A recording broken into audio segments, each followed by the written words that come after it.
मेरा चयन इस वर्ष स्टेट टैक्स असिस्टेंट कमिश्नर में हुआ है। आप डेडिकेटेड रहिए, क्योंकि ये कॉम्पिटिटिव एग्ज़ाम आप सबको पता है कि बहुत डाइसी होता है, हो भी सकता है, नहीं भी हो सकता है, लेकिन अगर आप प्रिपेयर अच्छे से करते रहेंगे तो कहीं ना कहीं आपका सिलेक्शन ज़रूर होगा। अपने कठिन परिश्रम से पर कर करके यहाँ तक पहुँची है और मेरी शुभकामना है, अफसर बनी है, इसे और आगे ऊपर जाए। नमस्कार, अपना जम्मू चैनल देखना शुरू कर चुके हैं आप और मैं हूं आपके साथ अभिषेक। देखिए, अभी हम मौजूद हैं जम्मू के झाझा में और जम्मू के झाझा में यहाँ की बिटिया है मेघा रानी, बीपीएससी से परीक्षा पास करके जो है टैक्स असिस्टेंट कमिश्नर के पद पे चयनित हुई हैं। तो हमारे साथ बातचीत करने के लिए अभी मौजूद हैं मेघा रानी। आइए हम सीधे जुड़ते हैं। सबसे पहले तो आपको नौकरी लग गई, इसकी बहुत बहुत बधाई। Thank you sir. अच्छा, पहले आप अपना परिचय हमारे दर्शकों को दें। जी, मेरा पूरा नाम मेघा रानी है। मैंने अपनी 10th क्लास तक पढ़ाई झाझा में ही की है, साधन स्कूल झाझा से।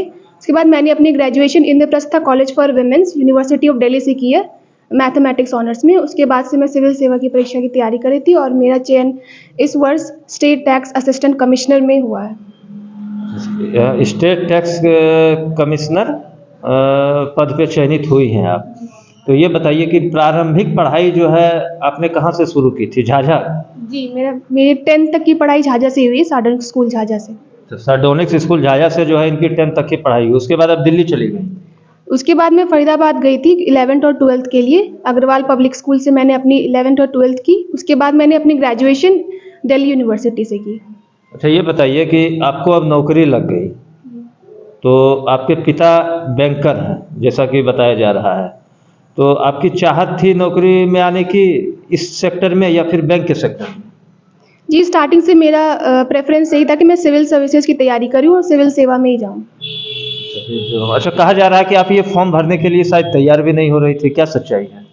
जी, स्टार्टिंग में मैंने यूपीएससी के लिए प्रिपेयर करना स्टार्ट किया था, तो मैंने सोचा था कि एक पेपर पे ध्यान देना बेटर होगा, क्योंकि डाइवर्जन हो जाएगा अगर, क्योंकि सिलेबस भी दोनों के अलग अलग हैं। तो मैंने अपने घर पे बात की कि मैं एक ही पेपर पे देना चाहती हूँ। तो फिर अगर जब पहली बार मेरा नहीं हुआ तो फिर मेरी बहन ने, मेरे भैया ने मुझे बताया कि आप बीपीएससी का भी फॉर्म फिल कर दो। तो फिर मैंने फिल कर दिया था और फिर इस बार मेरा चयन हुआ। अच्छा, चलिए, चयन हो गया। तो इसकी रिजल्ट की सूचना जो है आपको जिस दिन रिजल्ट निकला उसी दिन हुई या फिर बाद में? नहीं, उसी दिन हो गई थी। जैसे चेयरमैन सर का ट्वीट आया था तो फिर उसके बाद जो हम ग्रुप में थे, इंटरव्यू वाले ग्रुप में, उस पर फिर आने लग गया था कि रिजल्ट आने वाला है, आने वाला है। तो उसके बाद पता चल गया था। तो पहले से कॉन्फिडेंस था कि रिजल्ट पक्का आएगा या फिर असमंजस में थे आप? जी बिल्कुल, असमंजस में तो सभी, मुझे लगता है सभी स्टूडेंट रहते हैं, किसी को पता नहीं होता, वो अपना बेस्ट देते हैं। जैसे मैंने भी अपना बेस्ट दिया है, तो बस था कि होपफुल थी कि मैंने अपना अच्छा से प्रिपेयर किया और अच्छा दिया है तो अच्छा रिजल्ट आए।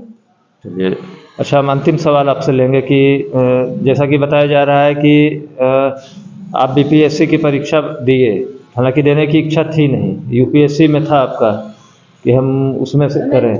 जी। देखिए, मेरा इंटरेस्ट सिविल सेवा में था। ऐसा नहीं है कि मैं बीपीएससी में देना नहीं चाहती थी, पर ये कारण था कि मैं बीपीएससी में प्रारंभिक जो मैंने स्टार्टिंग की थी पढ़ाई उस वक्त पे नहीं देना चाहती थी, क्योंकि उसका सिलेबस अलग था। और साथ ही साथ मेरा ये मानना है कि किसी भी एक काम को आप डेडिकेशन के साथ कीजिए तो वो अच्छा रहता है आपके लिए। लेकिन बीपीएससी में जाना भी मेरा लक्ष्य था कहीं ना कहीं। मैंने सोच रखा था एक बैकअप प्लान या सेकेंडरी प्लान मैंने सोच रखा था कि मैं, क्योंकि मुझे सिविल सेवा में जाना ही था, चाहे वो यूपीएससी हो या बीपीएससी हो। चलिए, अब हम अंतिम सवाल आपसे लेंगे कि बहुत सारी छात्र छात्राएं होते हैं जो कि 1 2 3 परीक्षा देते हैं, फेल कर जाते हैं, फिर मनोबल टूट जाता है, उनको क्या संदेश देंगे आप? जी बिल्कुल, ऐसा होता है। मैं यही कहना चाहूँगी, आप डेडिकेटेड रहिए, क्योंकि ये कॉम्पिटिटिव एग्ज़ाम आप सबको पता है कि बहुत डाइसी होता है, हो भी सकता है, नहीं भी हो सकता है, लेकिन अगर आप प्रिपेयर अच्छे से करते रहेंगे तो कहीं ना कहीं आपका सिलेक्शन ज़रूर होगा। चलिए, बाकी हमारे चैनल के माध्यम से क्या मैसेज देंगे जो होनहार हैं जम्मू के? जी, मैं उनको यही कहना चाहूँगी कि आप अपने गोल पे अडिग रहिए और उस पे फोकस रहिए, और जो जैसे पैटर्न बदल रहा है, चाहे वो बीपीएससी का हो या किसी भी एग्ज़ाम का हो, उसके साथ आप उसमें ढालिए अपनी पढ़ाई लिखाई को। चलिए, और यहाँ पे हमारे साथ मौजूद हैं मेघा की माँ हैं, हम इनसे भी जुड़ेंगे और इनके पिताजी भी हैं। पहले हम माँ से जुड़ लेते हैं। कितनी खुशी हो रही है, बेटी अफसर बन गई? बहुत खुशी हो रही है, अफसर बन गई है, बहुत खुशी की बात है। तो रिजल्ट जैसे आया तो फिर कैसे, मतलब आप लोग को मतलब महसूस कैसा हुआ? महसूस उसका कोई शब्द ही नहीं है।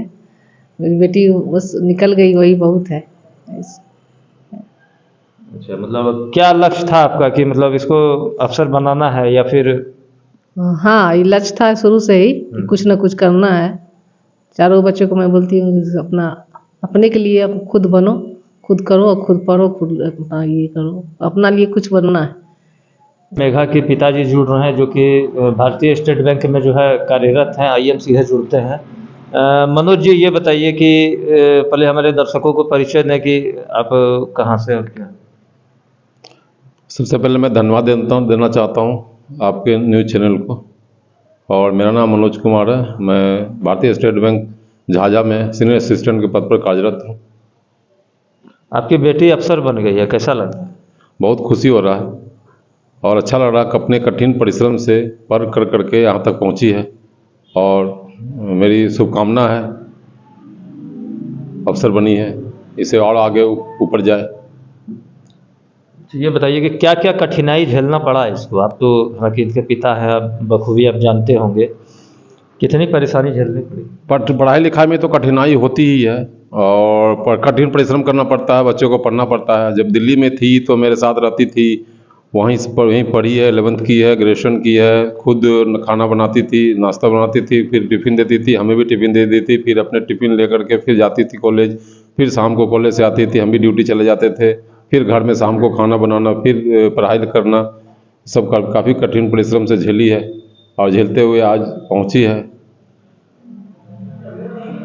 कठिन परिश्रम को झेलती हुई जो है आज बिटिया अफसर बनी है। तो ये बताइए कि जो और होनहार हैं, जो हिम्मत हार जाते हैं, है ना, उनको क्या मैसेज देंगे आप? हिम्मत हारना नहीं चाहिए। तो कहावत कहा जाता है ना कि आत्मविश्वास बढ़ाने का सबसे अच्छा तरीका है तुम वो प्रयास करो जिसे करते हुए डरते हो। और आपका आत्मविश्वास, आप प्रयास करते रहेंगे, आपका आत्मविश्वास मजबूत हो जाएगा और आप ऊंचाइयों की बुलंदी तक पहुंचते जाएंगे। मैं सभी को संदेश देना चाहता हूँ, खूब पढ़ें, कठिन परिश्रम कर रहे हैं और लक्ष्य जो गोल एम आपने किया है कि हमें इस सेक्टर में जाना है, उसमें जाएं। ये थे हमारे साथ मेघा के पिताजी थे, जो कि मेघा के सफलता के बारे में जो है पूरी जानकारी दे रहे थे। और भी मेघा के परिवार के सदस्य हैं। बिटिया अफसर बन गई, क्या उम्मीद था? जिन्हें बहुत मेहनत की है, बहुत मेहनत की है, बचपन से इतना मेहनत किया है, इसको UPSC में जाना चाहिए था, लेकिन फिर भी चलिए अभी अफसर बनी है। हम लोग आशीर्वाद देते हैं और आगे जाए और ऊपर जाए, UPSC क्रैक करे। चलिए, आशीर्वाद दे रहे हैं कि UPSC क्रैक करें। हालांकि मेहनत तो की है, जैसा बता रही है कि यहाँ से लेके झाझा से लेके दिल्ली तक जो है ये पढ़ाई की। बहुत मेहनत की है, बहुत मेहनत की है। लगन था, बचपन से हम जान रहे हैं, बचपन से हम देख रहे हैं, बहुत मेहनती है। इनकी और भी बहन है, वो लोग भी बहुत मेहनती है। अब मेहनत करके आगे बढ़ रही है, अपना पढ़ाई पे, अपने बलबूते पे संघर्ष करते हुए आगे बढ़ी है। पूरे परिवार में खुशी का माहौल है। बहुत बहुत खुशी, बहुत खुशी, बहुत अच्छा लग रहा है अभी। बाकी हम इस वीडियो को अभी फिलहाल यहीं समाप्त कर रहे हैं।